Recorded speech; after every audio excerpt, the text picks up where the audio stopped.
আমাদের আরেক ধরনের একটা বিশ্বাস চলে গেল। আর একটা বিশ্বাস আমাদের দেশে মানুষরা করে যে আল্লাহ নবী গায়েব জানেন। কথা বলে না বলে না, আলিমুল গায়বি ফালা ইযহিরু আলা গায়বিহি আহাদান ইল্লা মান ইরতাযা মির রাসূল। আল্লাহ রাব্বুল আলামিন গায়েবের সব খবর রাখেন। আমাদের দেশে তো আল্লাহ রাসূল তো বলেই, এমনকি পীর সাহেবেরাও গায়েবের খবর রাখেন বলে মানুষ বিশ্বাস করে। নাউযুবিল্লাহি মিন যালিক। একমাত্র আল্লাহ ছাড়া গায়েব কেউ জানে না। যদি এই বিশ্বাস কেউ করে তাহলে তিনি শিরিক করলেন না করলেন না? কোরআন বলছে যে আলিমুল গায়বি ওয়াশ শাহাদা, আল্লাহ গায়েবের খবর জানেন, অন্য কোনো মানুষ গায়েবের খবর জানে না।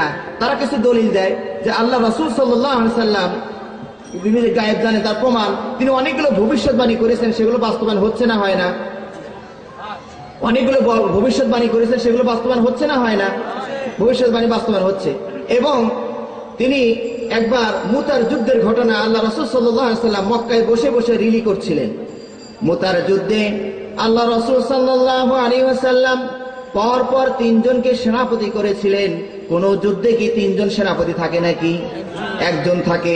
আল্লাহ রাসূল বুঝে ফেলেছিলেন বিষয়টা, এই জন্য পরপর তিনজন কমান্ডার, তিনজন সেনাপতির দায়িত্ব দিয়েছিলেন। আল্লাহ রাসূল সেই যুদ্ধের দামাদল চলছে, যুদ্ধ চলাকালীন সময়ে আল্লাহ রাসূল মদিনায় বসে বসে বলছেন, এখন যায়েদ শহীদ হলো, এখন যায়েদ শহীদ হলো। তলোয়ার ধরলো জাফর। তলোয়ার ধরলো কে? জাফর। জাফর যুদ্ধ করতে করতে শাহাদত বরণ করলো।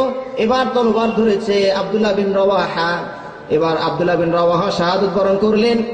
এবার তলোয়ার ধরেছে আল্লাহর তরবারি সময়ের মধ্যে একটা তরবারি, ওইটাকে খালিদ বিন ওয়ালিদ। খালিদ বিন ওয়ালিদ। এবার বিজয় নিশ্চিত।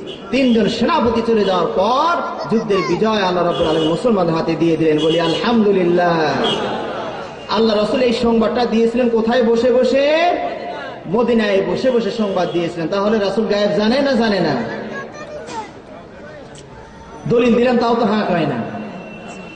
তাতে বোঝা যায় যে রাসূল যেন গায়েব জানেন, কথাটাই কিনা বোঝা যাচ্ছে যে মদিনায় বসে বসে ওখানে কি ঘটলো সেটা বলে ফেললেন। তাহলে রাসূল গায়েব জানে না জানে না?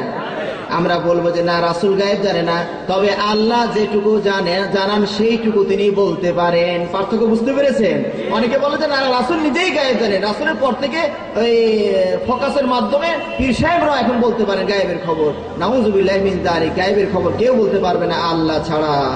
আল্লাহ ছাড়া গায়েবের খবর কেউ জানে না। কথা বুঝতে পেরেছেন?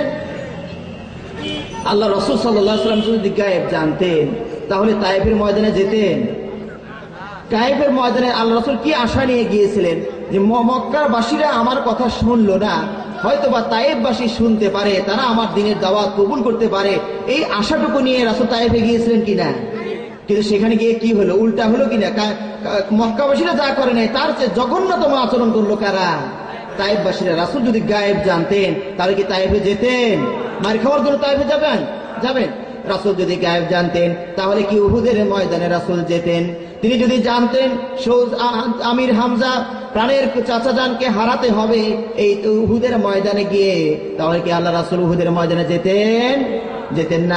আল্লাহ রাসূল নিজেই বলেন, কোরআন বলছে লাকুল লাউ কুনতু আ'লামুল গায়বা লাস্তাকসারতু মিনাল খায়র ওয়া মা মাসসানিয়াস সু।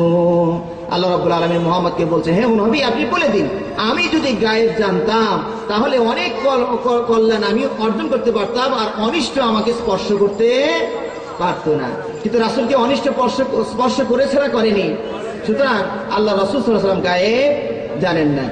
এবার আরেকটি বিষয় আমাদের রাসূল সম্বন্ধে ভ্রান্ত ধারণা।